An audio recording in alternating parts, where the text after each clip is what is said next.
Last നടന്ന പരീക്ഷയിൽ നമ്മുടെ ആവേശം സീരീസിലെ 11 ക്ലാസ്സിൽ അല്ലെ 10 ക്ലാസ്സുകൾ കണ്ടിട്ട് പോയായിരുന്നെ തന്നെ ഏറ്റവും കുറഞ്ഞത് കിട്ടാൻ പോകുന്നത് 50 മാർക്കായിരുന്നു. അറിയാമോ? അപ്പോ നമ്മുടെ സീരീസ് ഒന്ന് പകുതി ആകുമ്പോൾ തന്നെ നിങ്ങളുടെ ലെവൽ നിങ്ങൾക്ക് അസസ് ചെയ്യാൻ പറ്റും. ക്വസ്റ്റ്യൻ പേപ്പേഴ്സ് കാണുമ്പോൾ 50 ആയിട്ട് കംപ്ലീറ്റ് ആകുമ്പോൾ ഞാൻ പറഞ്ഞതുപോലെ നിങ്ങൾക്ക് റാങ്കിൽ എത്താം. അപ്പൊ നിങ്ങൾക്ക് നിങ്ങളെ ഒരു ഡൗട്ട് ഉണ്ടെന്നുണ്ടെങ്കിൽ അത് കളഞ്ഞേര്.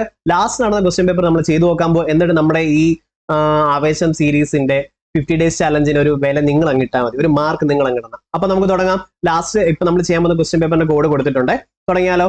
എന്നും 10:30 നമ്മുടെ ടെലിഗ്രാം ചാനൽ ലൈവ് ആയിട്ട് ക്യൂസ് ഉണ്ട്, നിങ്ങൾ എത്തണം. ഇപ്പൊ സ്റ്റഡി സർക്കിൾ ഇല്ല എന്നൊക്കെ പറയുന്നവർ കുറെ പേരുണ്ട്, എനിക്കറിയാം. അപ്പൊ നിങ്ങൾ ഈ ഗ്രൂപ്പിൽ ചെല്ലുക, ലൈവ് ആയിട്ട് ക്യൂസ് അറ്റൻഡ് ചെയ്യുക. ഇതൊരു ശീലമാക്കി മാറ്റി കഴിഞ്ഞാൽ എക്സാമിന് മുന്നേ നിങ്ങൾക്ക് ചർച്ച ചെയ്യാനും നിങ്ങളുടെ ടെൻഷൻസും ഡൗട്ടുകളും ഒക്കെ ചർച്ച ചെയ്യാൻ വേണ്ടി വലിയൊരു സർക്കിൾ ഉണ്ടാവും, ഞാനും ഒപ്പം ഉണ്ടാവും. ഓക്കെ, അപ്പൊ ഇന്ന് 10:30 PM, എന്നും 10:30 PM ഉണ്ട്. അപ്പൊ പിൻ ചെയ്തേക്കാം, എത്തിയേക്കണേ. തുടങ്ങാം, ഒരു സെക്കൻഡും കളയുന്നില്ല. G20 ബന്ധപ്പെട്ട് താഴെ പറഞ്ഞാൽ തെറ്റായ പ്രസ്താവന ഏതാണ്? തെറ്റ് നിങ്ങൾ വായിക്കേണ്ട, ബാക്കി ശരിയെല്ലാം വായിച്ച് പഠിച്ചോണം. അപ്പൊ G20 പഠിക്കണം, പീരിയോഡിക് ടേബിൾ പഠിക്കണം, നിങ്ങൾ നോബൽ പ്രൈസുകൾ പഠിക്കണം. ഓക്കെ അല്ലേ? ഇത് സെപ്പറേറ്റ് ആയിട്ട് തരാനും ഒരു ഉദ്ദേശമുണ്ട്. ഓക്കെ, അടുത്തത് ഏറ്റവും കൂടുതൽ കടൽ തീരമുള്ള കേരളത്തിലെ ജില്ല ഏതാ? കണ്ണൂർ. എത്ര തവണ റിപ്പീറ്റഡ് ആയിട്ട് ചോദിച്ചിട്ടുള്ളതാ നമ്മൾ പറഞ്ഞ ജാലിയൻ വാലാബാഗ് കൂട്ടക്കൊല. അവിടെ നിൽക്കട്ടെ, 1919 ഏപ്രിൽ 13 അല്ലെ? 1919 ഏപ്രിൽ 13 ജാലിയൻ വാലാബാഗ് കൂട്ടക്കൊല. അതിന് കാരണമായ നിയമം ഏതാ? റൗലറ്റ് ആക്ട് ആണ്. ഈ റൗലറ്റ് ആക്ടുമായി ബന്ധപ്പെട്ട് ഗാന്ധിജി അല്ലെ, ദേശീയ തലത്തിലെ പൊളിറ്റിക്സിലേക്കുള്ള ഗാന്ധിജിയുടെ എൻട്രി എന്ന് വിശേഷിപ്പിക്കുന്ന റൗലറ്റ് സത്യാഗ്രഹമാണ്. റൗലറ്റ് സത്യാഗ്രഹം അതെപ്പോഴാ? 1919 ഏപ്രിൽ 6 13 ജാലിയൻ വാലാബാഗ് കൂട്ടക്കൊലയുമാണ്. ഓക്കെ അല്ലേ? ശരി. റെഗുലേറ്റിംഗ് ആക്ട് എന്താണ്? കൽക്കട്ട സുപ്രീം കോടതി സ്ഥാപിതമായി. വാറൻ ഹേസ്റ്റിംഗിന്റെ സമയത്താണ് റെഗുലേറ്റിംഗ് ആക്ട്. 1773 കൽക്കട്ട സുപ്രീം കോടതി സ്ഥാപിതമായി. പിറ്റ്സ് ഇന്ത്യ ആക്ട് ആണ് 1784.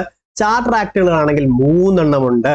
ആദ്യത്തേത് 1713, പിന്നെ 20 വർഷം ഗ്യാപ്പിലെ ബാക്കി 2 വന്നത്. അപ്പൊ എത്ര? 33, 1853. മാത്സിന്റെ കാര്യത്തിൽ അപ്പൊ ഒരു ഐഡിയ കിട്ടിയല്ലോ അല്ലെ? അപ്പൊ ഇത്തരം കാര്യങ്ങൾ പോസ് ചെയ്ത് പഠിച്ചിട്ടേ മുന്നോട്ട് പോകാവൂ. റെഡി? അടുത്തതിലോട്ട് പോവാം. പ്ലാസി യുദ്ധം. പ്ലാസി യുദ്ധം ആദ്യം ഓർത്തോണം ബ്രിട്ടീഷ് ഭരണത്തിന് അടിത്തറ പാകിയതാണ് അല്ലെ? അപ്പം സിറാജുദ്ദൗലയും പിന്നെ റോബർട്ട് ക്ലൈവുമായിട്ടുള്ള യുദ്ധമായിരുന്നു പ്ലാസി യുദ്ധം. 1757 ഓക്കെ, പ്ലാസി യുദ്ധം. അതിനുശേഷമാണ് ബുക്സാർ യുദ്ധം വരുന്നത് 1764. അതായത് അടിത്തറ പാകിയ പ്ലാസി യുദ്ധമാണെങ്കിൽ അടിത്തറ ഉറപ്പിച്ചത് ബുക്സാർ യുദ്ധത്തിലായിരുന്നു. ശരി. അപ്പം പ്ലാസി യുദ്ധം ബ്രിട്ടീഷ് ഭരണത്തിന് അടിത്തറ പാകിയെങ്കിൽ ജാലിയൻ വാലാബാഗ് അടിത്തറ ഇളക്കി എന്ന് പറഞ്ഞത് മഹാത്മാഗാന്ധിയാണ്. ബാലഗംഗാധര തിലകന്റെ പ്രസിദ്ധീകരണം സ്ഥിരമായിട്ട് ചോദിക്കുന്നുണ്ട്. മറാത്ത കേസരി അല്ലെ? മറാത്ത കേസരിയാണ്. ഇത്തരം കാര്യം മറക്കല്ല്. പിന്നെ ഗോപാലകൃഷ്ണ ഗോഖലെയുടെ എന്തൊക്കെ ഉണ്ടായിരുന്നു? നേഷൻ അല്ലെ? നേഷൻ ഗോപാലകൃഷ്ണ ഗോഖലെയുടെയാണ്. പിന്നെ 1905 servants of India society Gopalakrishna ഗോഖലെയുടെയാണ്. മഹാത്മാഗാന്ധിയുടെ പൊളിറ്റിക്കൽ ഗുരു ഗോപാലകൃഷ്ണ ഗോഖലെയാണ്. INCയുടെ മോഡറേറ്റ്സിൽ ഒരാളാണ് ഗോപാലകൃഷ്ണ ഗോഖലെ. ഇത്ര കാര്യങ്ങൾ കിട്ടിയില്ലേ? ശരി. ഇന്ത്യൻ സ്വാതന്ത്ര്യ സമരത്തിലെ അന്തിമ ലക്ഷ്യം പൂർണ്ണ സ്വരാജ്യമാണെന്ന് എത്ര തവണയാണ് നമ്മളിത് പറഞ്ഞത്? അതുകൊണ്ട് നിങ്ങൾ തന്നെ പറയണം. ഈ ക്വസ്റ്റ്യൻ പേപ്പേഴ്സ് നമ്മുടെ 10-11 സെഷൻ മാത്രം കണ്ടുപോയ ഒരാൾക്ക് കിട്ടുമോ ഇല്ലയോ? അപ്പൊ കുറച്ചുകൂടി മുന്നോട്ട് പോകുമ്പോ എന്തായി മാറും നിങ്ങളുടെ അവസ്ഥ? സെറ്റ് അല്ലേ? ഇപ്പൊ കോൺഫിഡൻസ് ഉണ്ടോ? ഇല്ലെങ്കിൽ ഉണ്ടാക്കണം. കാരണം ഇതാണ് എവിഡൻസ്, ഇതാണ് പ്രൂഫ്. മനസ്സിലായോ? ലാസ്റ്റ് ചെയ്ത് ക്വസ്റ്റ്യൻ പേപ്പർ എടുത്തിട്ടാണ് കൊണ്ടുവന്നത്. അപ്പൊ പൂർണ്ണ സ്വരാജ്യമാണെന്ന് പറഞ്ഞത് ഏതാ? ലാഹോർ സമ്മേളനം 1929. നെഹ്റു അധ്യക്ഷനായിട്ടുണ്ട്. ഫ്ലാഗ് ആദ്യമായി ഉയർത്തി. പിന്നെ സിവിൽ ഡിസൊബീഡിയൻസ് തീരുമാനിച്ചു. ഇതെല്ലാം ലാഹോർ സമ്മേളനമാണ് അല്ലെ? ഇനി നാഗ്പൂർ സമ്മേളനത്തിന്റെ അത് എന്തൊക്കെ പറയാം? നാഗ്പൂർ സമ്മേളനം 1920 ഭാഷാ അടിസ്ഥാനത്തിൽ കോൺഗ്രസ് കമ്മിറ്റികൾ രൂപീകരിക്കാൻ തീരുമാനിച്ചിട്ടുണ്ടായിരുന്നു. പിന്നെ നാഗ്പൂരിൽ 1920 വേറെ എന്ത് പറയാം? നോൺ കോപ്പറേഷൻ മൂവ്മെന്റ് അല്ലെ? നിസ്സഹകരണ പ്രസ്ഥാനവും ഏതാ? 1920 ഇനി അമരാവതി സെഷൻ INCയുടെ ഓർമ്മയുണ്ട് 1897 അല്ലെ? INCയുടെ പ്രസിഡന്റ് ആയ മലയാളി C ശങ്കരൻ. മറക്കുവോ? ഇതും ഓർത്തു വെച്ചോണം. ഓക്കെ, ഇനി അടുത്തതിലോട്ട് നമ്മൾ പോവാണ്. ബംഗാൾ വിഭജനം നടത്തിയ ബ്രിട്ടീഷ് വൈസ്രോയ്. ബംഗാൾ വിഭജനം നടത്തിയപ്പോഴത്തേക്കും പ്രാക്ക് കിട്ടി. ഒത്തിരി പേർക്ക് വിഷമമായി. പ്രാക്ക് കിട്ടി, കേഴ്സൺ പ്രഭുവാണെന്ന് ഓർത്തോണം. എന്നാൽ ബംഗാൾ വിഭജനം റദ്ദ് ചെയ്തത് ആരായിരുന്നു? ഹാർഡിൻജെ രണ്ടാമനാണ്. ഹാർഡിൻജെ രണ്ടാമൻ. ഇതെല്ലാം റിപ്പീറ്റഡ് ചോദ്യമാണ്. വൈസ്രോയ് ഗവർണർ ജനറലിന്റെ PYQ മാത്രം വെച്ച് മാരത്തോൺ റിവിഷനോട് കൂടി തരണമെന്നുണ്ടെങ്കിൽ കമന്റ് ചെയ്യണം. ഒരാൾ കമന്റ് ചെയ്തത് ലൈക്ക് ഇട്ടാലും മതി, ആ ആൾ കൂടെ വേണം എന്ന് ഞാനും കരുതും. ഓക്കെ, അപ്പം നിങ്ങൾ മറ്റൊരാൾ ഇട്ട ടോപ്പിക്സ് നിങ്ങൾക്ക് വേണം, കമന്റ് സെക്ഷനിൽ വേണമെന്നുണ്ടെങ്കിൽ ലൈക്ക് ഇട്ടാൽ മതി. അങ്ങോട്ടും ഇങ്ങോട്ടും ഹെൽപ്പ് ചെയ്യുക, അങ്ങോട്ടും ഇങ്ങോട്ടും അംഗീകരിച്ചു കൊടുക്കുക. മൈൻഡും സൂപ്പർ ആവും, നമുക്ക് പഠിക്കാനുള്ള ഊർജ്ജവും കൂടും. ഓക്കെ, അപ്പം വേണേ പറയണേ. പിന്നെ ഡൽഹൌസി പ്രഭുവിന്റെ ഒരു ചോദ്യം 2024 തന്നെ 2-3 തവണ ചോദിച്ചില്ലേ? നമ്മുടെ വായിൽ പതിക്കാൻ പോകുന്ന ചെറി എന്ന ഔദിനെ വിശേഷിപ്പിച്ചിട്ടുണ്ടായിരുന്നു അല്ലെ. ഔദിനെ ഏതാ ദത്തവകാശ നിരോധന നിയമവുമായി ബന്ധപ്പെട്ട ഔദിനെ വിശേഷിപ്പിച്ചാണ് ഡെൽ ഹൗസി. അപ്പൊ ഹൗസിലുണ്ട് ചെറി എന്ന് പറഞ്ഞു. പിന്നെ കോൺവാലിസ് പ്രഭു ആണെങ്കിൽ എന്താ പെർമനന്റ് സെറ്റിൽമെന്റ് ജമീന്ദാരി സിസ്റ്റം എന്ന് പറയും 1793 അല്ലെ. വെല്ലസ്ലി ആണെങ്കിലോ സൈനിക സഹായ വ്യവസ്ഥ സബ്സിഡറി അലയൻസ് അല്ലെ. സബ്സിഡറി അലയൻസ് ആണ് 1798. ഇത്തരം കാര്യങ്ങൾ ഓർത്തു വെച്ചോളൂ ഇല്ലേ. ഓക്കെ. ഇന്ത്യൻ നാഷണൽ കോൺഗ്രസിന്റെ പ്രസിഡന്റ് ആയ ആദ്യ ഇന്ത്യൻ വനിത ആരാ? സരോജിനി നായിഡു 1925. എന്നാൽ INCയുടെ പ്രസിഡന്റ് ആയ ആദ്യ വനിത എന്ന് മാത്രം ചോദിച്ചിട്ടുണ്ടെങ്കിൽ അതാരാ? ആനി ബെസന്റ് ആണ് 1917. ആനി ബെസന്റിന്റെ പ്രസിദ്ധീകരണങ്ങൾ അറിയാമല്ലോ. കോമൺവീല് റിപ്പീറ്റഡ് ആണ് ഇതെല്ലാം. കോമൺവീല് ന്യൂ ഇന്ത്യ മറക്കല്ലേ. കോമൺവീല് ന്യൂ ഇന്ത്യ ആണ്. അരുൺ ആസിഫ് അലി റിപ്പീറ്റഡ് ആണ്. PSCയുടെ ഫേവറേറ്റും ആണ്. എന്താ? ക്വിറ്റ് ഇന്ത്യ സമര നായിക അല്ലെ. മാഡം ഭിഖാജി കാമ എന്താ? ഒരു അന്താരാഷ്ട്ര വേദിയിൽ ഇന്ത്യയുടെ ത്രിവർണ്ണ പതാക ആദ്യമായി ഉയർത്തിയത് ആരാ? മാഡം ഭിഖാജി കാമ 1907 സ്റ്റഡ്ഗാർഡ് ജർമ്മനി. അപ്പൊ ആദ്യമായിട്ട് കാണുന്നവരുണ്ടെങ്കിൽ നിങ്ങളുടെ മനസ്സിൽ കൂടെ പോകുന്ന ഒരു കാര്യം ഞാൻ പറയാം. ബാക്കിയുള്ള സ്കിപ്പ് അടിച്ചു. ഇതൊക്കെ എവിടുന്ന് പഠിക്കും? ഇത്രയും പഠിക്കണം എന്നുണ്ടെങ്കിൽ ഇനി വേറെ ചോദ്യങ്ങളൊന്നും അതിലും പഠിക്കണ്ടേ? അപ്പം ഓരോ ക്വസ്റ്റ്യനും ഇത്രയും പറയുന്നുണ്ടെങ്കിൽ ഇനി ഇത്രത്തോളം പഠിക്കാൻ കിടക്കുന്നത് ഇങ്ങനെയൊക്കെ തോന്നുന്നതുകൊണ്ട് ഞാൻ പറയുക, ഈ ഓപ്ഷൻസും ഈ പറയുന്ന സംഭവങ്ങളും എല്ലാം റിപ്പീറ്റഡ് ആണ്. അപ്പൊ നിങ്ങൾ ഇത് പഠിച്ചു പോയാൽ തന്നെ ഏറ്റവും ഈ ഒരു ഒറ്റ ക്വസ്റ്റ്യൻ പേപ്പർ പഠിച്ചാൽ തന്നെ ഈ 11 ക്വസ്റ്റ്യൻ പേപ്പർ എടുത്ത് അതിൽ തന്നെ ഒരു 10% കണ്ടന്റ് ആയി ഈ ക്വസ്റ്റ്യൻ പേപ്പർ മാത്രം കണ്ട. അങ്ങനെ റെപ്പറ്റീഷൻ ആണ് എല്ലാം. അല്ലാതെ ഇത്രയും സ്പീഡിൽ പറഞ്ഞു പോകുന്ന ഒരു ക്ലാസ്സിൽ വിജയിക്കത്തില്ല. എന്താ കാരണം? റെപ്പറ്റീഷനില പറഞ്ഞു. എങ്ങനെ? ഓരോ ക്ലാസ്സിലും നമ്മൾ ഈ പറയുന്നത് പിന്നെ എടുത്ത് പറയുന്നുണ്ട്. അതുകൊണ്ട് ധൈര്യമായിട്ട് ഇത് കണ്ട് മുന്നോട്ട് പോക്കോ. ഓക്കെ. അപ്പൊ കോൺഫിഡൻസ് വരുത്തുക. കഴിഞ്ഞ ക്വസ്റ്റ്യൻ പേപ്പർ ഇത് മാത്രം എത്ര മാർക്ക് ഉണ്ട്? ഏറ്റവും മിനിമം 50 ഉണ്ട്. നിങ്ങൾ ഇത് കണ്ടാൽ നിങ്ങൾക്ക് അറിയാം. ഇതെല്ലാം നമ്മൾ പറഞ്ഞതാ. ഇതിൽ ഓരോ ഓപ്ഷനും നമ്മൾ പറഞ്ഞതാ. ഓക്കെ. മുന്നോട്ട് പോകണേ. അടുത്ത ഇന്ത്യൻ ഭരണഘടനയുടെ അനുച്ഛേദം 19 എന്തുമായി ബന്ധപ്പെട്ടതാ? അഭിപ്രായ സ്വാതന്ത്ര്യവുമായി ബന്ധപ്പെട്ടതാ. അതേപോലെ ഒരു കാര്യമുണ്ട്, അഭിപ്രായ സ്വാതന്ത്ര്യമില്ലേ, അത് എത്ര ഉണ്ടെന്ന് ചോദിക്കും. A ഉണ്ട്, B ഉണ്ട്, C ഉണ്ട്, D ഉണ്ട്, E ഉണ്ട്, F ഇല്ല, G ഉണ്ട്. 1 2 3 4 5 6. റൈറ്റ് ടു ഫ്രീഡം 6 എണ്ണം ഉണ്ട്. ഒരിക്കലും മറക്കരുത്. റൈറ്റ് ടു ഫ്രീഡം 6 എണ്ണം ഉണ്ട്. ഫണ്ടമെന്റൽ റൈറ്റ്സ് 6 എണ്ണം ഉണ്ട്. ഫണ്ടമെന്റൽ ഡ്യൂട്ടീസ് 11 എണ്ണം ഉണ്ട്. DPSP 20 എണ്ണം ഉണ്ട്. ഇതെല്ലാം റിപ്പീറ്റഡ് ചോദ്യമാണ്. ഓക്കെ ആണല്ലോ.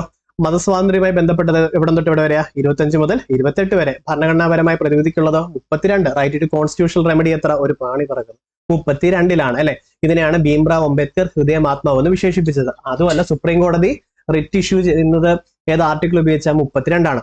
ചൂഷണത്തിനെതിരെ ഉള്ളത് ഏതൊക്കെ ഉണ്ടായിരുന്നു? 23 അല്ലെ. സ്ലേവറി അടിമത്തം ഫോഴ്സ് ലേബർ ഒന്നും പാടില്ല 23. 24 ആണെങ്കിൽ ബാലവേല. ഇത്രയും റിപ്പീറ്റഡ് അല്ലേ? ആണ്. ഇതെല്ലാം നമ്മൾ പറഞ്ഞ ചോദ്യം. സ്വത്തവകാശം മൗലിക അവകാശങ്ങളിൽ നിന്ന് നീക്കം ചെയ്തത് ഏതാ? 44-ാം ഭേദഗതിയാണ് അല്ലെ. ഇനി 42-ാം ഭേദഗതി എന്തായിരുന്നു? മിനി കോൺസ്റ്റിറ്റ്യൂഷൻ അറിയപ്പെടും. ഫണ്ടമെന്റൽ ഡ്യൂട്ടി ആഡ് ചെയ്തു. ഇത്തരം കാര്യങ്ങൾ ഓർത്തു വെക്കത്തില്ലേ? ഇനി ഈ മൗലിക അവകാശങ്ങളിൽ നിന്ന് സ്വത്തവകാശത്തെ നീക്കം ചെയ്ത് 300A കൊണ്ടിട്ടു എന്ന് മറക്കരുത്. ഓക്കെ അല്ലേ? പിന്നെ ഇത്രയും മതി നിലവിൽ. അടുത്തതിലോട്ട് പറയുമ്പോൾ പറയാം. ഇന്ത്യൻ ഭരണഘടനയിൽ മൗലിക അവകാശങ്ങൾ എന്ന ആശയം കടമെടുത്ത് നിങ്ങൾ തന്നെ ആലോചിക്കുക. നമ്മൾ എത്ര തവണ പറഞ്ഞു? America bill of rights. അതേപോലെ പിന്നെ എന്തൊക്കെയുണ്ട്? പ്രിയാമ്പിൾ ഉണ്ട്, ജുഡീഷ്യൽ റിവ്യൂ ഉണ്ട്, പിന്നെ ഇംപീച്ച്മെന്റ് ഉണ്ട്. ഇതൊക്കെ എവിടുന്ന് കടമെടുത്ത്? അമേരിക്കയാണ്. ഇനി കാനഡ ആണെങ്കിലോ യൂണിയൻ ലിസ്റ്റ് ഉണ്ട്, സ്റ്റേറ്റ് ലിസ്റ്റ് ഉണ്ട്. ഫ്രാൻസ് ആണെങ്കിലോ ലിബർട്ടി, ഇക്വാളിറ്റി, ഫ്രെറ്റേണിറ്റി. ഇതൊക്കെ നമ്മൾ ഫ്രാൻസിൽ നിന്ന് എടുത്തത്. സോവിയറ്റ് യൂണിയൻ ആണെങ്കിലോ ഫണ്ടമെന്റൽ ഡ്യൂട്ടീസും 5-year പ്ലാനും. ഇതെല്ലാം റിപ്പീറ്റഡ് അല്ലേ? ആണല്ലോ. ഇനി അടുത്ത മൗലിക കടമകളെ കുറിച്ച് ശുപാർശ നൽകിയ 1976 കോൺഗ്രസ് പാർട്ടി രൂപീകരിച്ച കമ്മിറ്റി ഇതാ സ്വരൺ സിംഗ് കമ്മിറ്റിയാണ് അല്ലെ. അപ്പം മൗലിക കടമകൾ ഫണ്ടമെന്റൽ ഡ്യൂട്ടി ഭാഗം 4A ആണ്. കടമെടുത്തത് USSRൽ നിന്നാണ്, മറക്കരുത്. ഓക്കെ അല്ലേ? ഇനി മൽഹോത്ര എന്തുമായി ബന്ധപ്പെട്ടെന്നറിയാം? ഇൻഷുറൻസുമായി ബന്ധപ്പെട്ടത്. ഇൻഷുറൻസ് മേഖല. ഓക്കെ. മൽഹോത്ര ഇൻഷുറൻസ് മേഖലയുമായി ബന്ധപ്പെട്ട കമ്മിറ്റിയാണ്. മൽഹോത്ര എത്രയായി ഇൻഷുറൻസ് എന്ന് ഓർത്താൽ മതി. ഓക്കെ. എത്രയായി ഇൻഷുറൻസ് എന്ന് ഓർത്താൽ മതിയെ. ഇന്ത്യൻ പാർലമെന്റിലെ സംയുക്ത സമ്മേളനം ആരാ വിളിച്ചു ചേർക്കുന്നത്? രാഷ്ട്രപതി. സംയുക്ത സമ്മേളനം ജോയിന്റ് സിറ്റിംഗിന്റെ ആർട്ടിക്കിൾ എത്ര? 108 അല്ലെ. ഇത് ഏത് രാജ്യത്തു നിന്ന് നമ്മൾ കടമെടുത്തത്? ഓസ്ട്രേലിയയിൽ നിന്നാണ്. വിളിച്ചു ചേർക്കുന്ന രാഷ്ട്രപതി ആണെങ്കിൽ അധ്യക്ഷൻ, അതിന്റെ ചെയർമാൻ ആരാ? ലോക്സഭ സ്പീക്കർ ആണ്. റിപ്പീറ്റഡ് ചോദ്യം. അതേപോലെ 110 ചോദിക്കും. മണി ബില്ലാണ്. 109 എന്തുമായി ബന്ധപ്പെട്ടാണ് PSC അടുത്തിടയ്ക്ക് ചോദിച്ചു. അതും മണി ബില്ലുമായി ബന്ധപ്പെട്ട കാര്യം പറയുന്നതുകൊണ്ട് മണി ബില്ലായി മാറി. പക്ഷേ മണി ബില്ലിനെ പറ്റി പറയുന്നത് 110 ആണ്. 112 എന്താണ്? റിപ്പീറ്റഡ് ചോദ്യം അടുത്തിടയ്ക്കും ചോദിച്ചു. ബഡ്ജറ്റ്. ഇതെല്ലാം ഓർത്തു വെച്ചോളൂല്ലോ അല്ലെ. ഇപ്പൊ സംയുക്ത സമ്മേളനത്തെ പറ്റി നല്ലൊരു ഐഡിയ കിട്ടിയേ. ഇനി 1947 ഐക്യ കേരള കൺവെൻഷൻ നടന്നത് എവിടെ വെച്ചാണ്? എവിടെ വെച്ചാ? തൃശ്ശൂർ വെച്ചാണ് അല്ലെ. ഐക്യ കേരള കൺവെൻഷൻ നടന്നത് തൃശ്ശൂർ വെച്ചാണ്. അടുത്തത് ബ്രിട്ടീഷ് ആധിപത്യത്തിനെതിരായി കേരളത്തിൽ നടന്ന ആദ്യത്തെ സംഘടിത കലാപം നമ്മൾ പറഞ്ഞു സംഘടിതം ഓർഗനൈസ്ഡ് ആണ് അല്ലെ. ആറ്റിങ്ങൽ കലാപമാണ് 1721 ആറ്റിങ്ങൽ കലാപം, മറക്കരുത്. എന്നാൽ ബ്രിട്ടീഷ് ആധിപത്യത്തിനെതിരെ കേരളത്തിൽ നടന്ന ആദ്യത്തെ കലാപം അല്ലെങ്കിൽ കലാപം എന്ന് മാത്രം ചോദിച്ചാൽ ഏതാണെന്നറിയാം, അഞ്ചുതെങ്ങ് കലാപം. സംഘടിത കലാപം ചോദിച്ചാൽ ആറ്റിങ്ങൽ കലാപം. റിപ്പീറ്റഡ് ആയി PSC രണ്ടും ചോദിച്ചിട്ടുണ്ട്, മറക്കരുത്. കുറിച്യ കലാപം ഞാൻ കണ്ടു ഈ 2024 തന്നെ 1812 നേതാവാര രാമൻ നമ്പിയാണ്. ഓക്കെ അല്ലേ, രാമൻ നമ്പി, മറക്കൂ ഇല്ലല്ലോ. ഇനി മലബാർ കലാപം എന്നുള്ള ബുക്ക് എഴുതിയതാരായിരുന്നു? K മാധവൻ നായർ. ആദ്യത്തെ 1921 ഫസ്റ്റ് KPCC സെക്രട്ടറി ആയിരുന്നു K മാധവൻ നായർ. മലബാർ കലാപം എന്നുള്ള എഴുതിയത്. മലബാർ കലാപവുമായി ബന്ധപ്പെട്ട കമ്മീഷൻ ഏതായിരുന്നു? വില്യം ലോഗൻ കമ്മീഷൻ ആയിരുന്നു. മാപ്പിള കലാപം എന്നറിയപ്പെടുന്നത് മലബാർ കലാപമാണ്. വർഷം എത്ര? കമന്റ് ചെയ്യണേ. ഇനി ഒന്നേകാൽ കോടി മലയാളികൾ എന്നുള്ളത് ആരുടെ ബുക്കാണ്? നമ്മുടെ EMS നമ്പൂതിരിപ്പാടിന്റെ ആണ്. ഓക്കെ അല്ലേ? അങ്ങനെയാണെങ്കിൽ നിങ്ങൾ കമന്റ് ചെയ്യണം, മണ്ണിനു വേണ്ടി ആരുടെ ബുക്കാണ്? ഇമ്പോർട്ടന്റ് ആണ്, റിപ്പീറ്റഡ് ആണ്. 1817 തിരുവിതാംകൂറിൽ പ്രാഥമിക വിദ്യാഭ്യാസം സൗജന്യമാക്കിയത് പ്രാഥമികം പാർപ്പിടം പാർവതി അല്ലെ. പ്രാഥമിക വിദ്യാഭ്യാസം സൗജന്യമാക്കിയത് പാർവതിയാണ്, പ്രാഥമികം പാർവതി. അതേപോലെ ഗൗരി ലക്ഷ്മി ഭായ് ഉണ്ട്. എന്താണെന്നറിയാം? അടിമക്കച്ചവടം നിർത്തലാക്കി. അടിമയ്ക്ക് 1 ലക്ഷം രൂപയാണെന്ന് ഓർത്താൽ മതി. ഗൗരി ലക്ഷ്മി ഭായ് അടിമയ്ക്ക് 1 ലക്ഷം രൂപയാണെന്ന് ലക്ഷ്മി ഭായ് അതുകൊണ്ട് എല്ലാവരെയും ഫ്രീ ആക്കി. അടിമക്കച്ചവടം 1812 നിർത്തി. ശ്രീമൂലം തിരുനാളിനാണെങ്കിലോ 1891 മലയാളി മെമ്മോറിയൽ GP പിള്ള കൊണ്ട് കൊടുത്തു. 1896 ശ്രീമൂലം തിരുനാളിനാണ് നമ്മുടെ ഇഴവ മെമ്മോറിയൽ കൊടുത്തത് അല്ലെ. ഇത്രയും ഓർത്തു വെച്ചോളൂല്ലോ. ഓക്കെ. പിന്നെ മിസൈൽ മാൻ ഓഫ് ഇന്ത്യ, ഇതൊക്കെ നമ്മൾ പറഞ്ഞല്ലേ. ആരാ? APJ Abdul Kalam. Missile woman of India ആരായിരുന്നു? ടെസ്സി തോമസ്. ഒക്കെ മറന്നു പോവല്ലേ അല്ലെ. അതേപോലെ നമ്മുടെ ബ്രഹ്മോസ് മാൻ ആരാ? K ശിവന്. ഇതൊക്കെ റിപ്പീറ്റഡ് ചോദ്യങ്ങളാണ്. ഓക്കെ, കളയരുത്. ഇനി കാലുകൾ കൊണ്ട് വാഹനം ഓടിക്കുന്നതിന് ലൈസൻസ് ലഭിച്ച ഏഷ്യയിലെ ആദ്യത്തെ വനിത. നിങ്ങളൊന്ന് ഓർത്താൽ മതി. കൈക്ക് പകരം ഒരു മാറ്റം കൊണ്ടുവന്ന് കൈ മാറ്റി കാലാക്കി മാരിയറ്റ്. ഓർത്തോണേ. അപ്പൊ ജിലുമോൾ മാരിയറ്റ്. ഇത് കറണ്ട് ആണ്. ഇത് അതേപോലെ അപ്ഡേറ്റ് ചെയ്തോണം. അപ്പൊ കൈകൾക്ക് പകരം കാലാക്കിയിട്ടുണ്ട്. കൈകൾക്ക് പകരം കാൽ. അപ്പൊ അത് കിട്ടിയല്ലോ അല്ലെ. ഇനി 2023 ഏഷ്യ കപ്പ് ക്രിക്കറ്റ് ടൂർണമെന്റിൽ ഫൈനൽ ഇന്ത്യ പരാജയപ്പെടുത്തി ഏത് രാജ്യത്തിനാണ്? ശ്രീലങ്കയാണ്. അപ്പൊ ഇതൊക്കെ കറണ്ട് ആണ്, പഠിച്ചു വെച്ചോണേ. ഓക്കെ. പിന്നെ അടുത്തത് ഭാഷയുടെ അടിസ്ഥാനത്തിൽ സംസ്ഥാനങ്ങളെ പുനഃസംഘടിപ്പിക്കുന്നതിനായി നമ്മൾ പറഞ്ഞ അല്ലെ രൂപീകരിച്ച സംസ്ഥാന പുനഃസംഘടനാ കമ്മീഷൻ അധ്യക്ഷൻ ആരെന്നാ റിപ്പീറ്റഡാ ചോദിക്കുന്നത്? അധ്യക്ഷൻ ചെയർമാൻ ഫസൽ അലിയാണ്. ആ കൂട്ടത്തിൽ പെടാത്തത് ആരെന്ന് പറഞ്ഞുകൊണ്ട് ഈ സെയിം ഓപ്ഷൻസ് അതേപോലെ എല്ലാ ക്ലാസ്സിലും ഞാൻ പറഞ്ഞു. നിങ്ങൾക്ക് ഓർമ്മയുണ്ടല്ലോ, മൊത്തം റിപ്പീറ്റഡാ. അപ്പൊ മനസ്സിലായോ? നമ്മുടെ സീരീസിലുള്ള വിശ്വാസം നിങ്ങൾക്ക് കൂടിയോ? പ്രതീക്ഷ കൂടിയോ? എന്നോ വിട്ടുപോയി പറ്റാതെ കളഞ്ഞ ആ ഒരു മോട്ടിവേഷൻ നിങ്ങൾക്ക് തിരിച്ചു വരണം. ആ ജോലി നിങ്ങളിൽ നിന്ന് മാറി നിൽക്കുന്നത് നിങ്ങളുടെ കുറച്ച് ചിന്തകൾ കൊണ്ടാണ്. ആ ചിന്ത അങ്ങ് തീർത്തേക്കണം. ഓക്കെ, അത്രേ ഉള്ളൂ. അപ്പൊ ഇതിന്റെ അകത്ത് ആരുണ്ട്? HN കുൻസ്ലുവിനെ അങ്ങ് മാറ്റുക. പോറ്റി ശ്രീരാമുലു, KM പണിക്കറും ഫസൽ അലി. ഓക്കെ അല്ലേ? ഇത്തരം കാര്യങ്ങൾ സെറ്റ് ആയിട്ട് കിട്ടിയോ?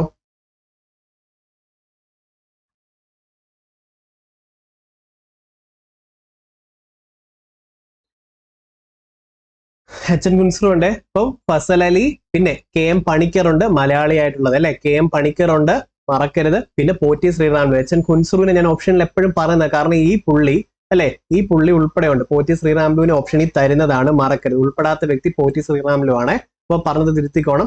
സംസ്ഥാന പുനഃസംഘടനാ കമ്മീഷൻ ഉൾപ്പെടാത്ത വ്യക്തി എന്ന് പറഞ്ഞ് ഇതേ same option PSC copy paste ചെയ്തേക്കുക. അധ്യക്ഷൻ ഫസൽ അലി, മലയാളിയായിട്ടുള്ളത് KM പണിക്കറാണ്, പിന്നെ പോറ്റി ശ്രീറാമുലു ആണ് അല്ലെ. HN കുൻസ്ലുവിനെ ഓർത്തു വെച്ചോണം, അത് വെട്ടിക്കളയണം എന്ന് എപ്പോഴും പറയുന്നതാ. ഇതേപോലെ ഈ സംസ്ഥാന പുനഃസംഘടന പറയുന്ന ഒരെണ്ണം കൂടെ ഉണ്ടല്ലോ, നാട്ടുരാജ്യങ്ങളുടെ സംയോജനത്തിന് നേതൃത്വം നൽകിയ state department secretary VP Menon. Integration of States, transfer of power in India, ഇതൊക്കെ ആരുടെ ബുക്കാണ്? BSC റിപ്പീറ്റ് ചെയ്ത് ചോദിച്ചാൽ അത് VP മേനോൻ ആണ്. ഇത്തരം കാര്യങ്ങൾ മറക്കല്ലേ.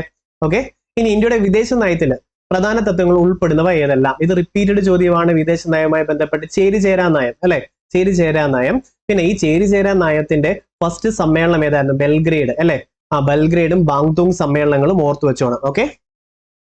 ഫസ്റ്റ് സമ്മേളനത്തിൻ്റെത് 2024 ഒരു ക്വസ്റ്റ്യൻ പേപ്പറിന്റെ അകത്ത് ഉണ്ടായിരുന്നു. 1961 ഈ ചേരിചേരാ നയം എന്നുള്ളതുമായി ബന്ധപ്പെട്ട ഫസ്റ്റ് മീറ്റിംഗ് നടന്നത് എവിടെയാ? ബെൽഗ്രേഡ് ആണ്. ബെല്ലടിച്ചപ്പോൾ ഫസ്റ്റ് മീറ്റിംഗ് തുടങ്ങി കേട്ടോ. ബെൽഗ്രേഡ് ബെല്ലടിച്ച് ഫസ്റ്റ് മീറ്റിംഗ് തുടങ്ങി എന്ന് ഓർത്ത് വെച്ചോണം. എന്നാൽ ഈ ചേരിചേരാ നയവുമായി ബന്ധപ്പെട്ട രൂപീകരണവുമായി ബന്ധപ്പെട്ട ആദ്യത്തേത് ഏതായിരുന്നു ചോദിച്ചാൽ ബാങ്തുങ് സമ്മേളനം.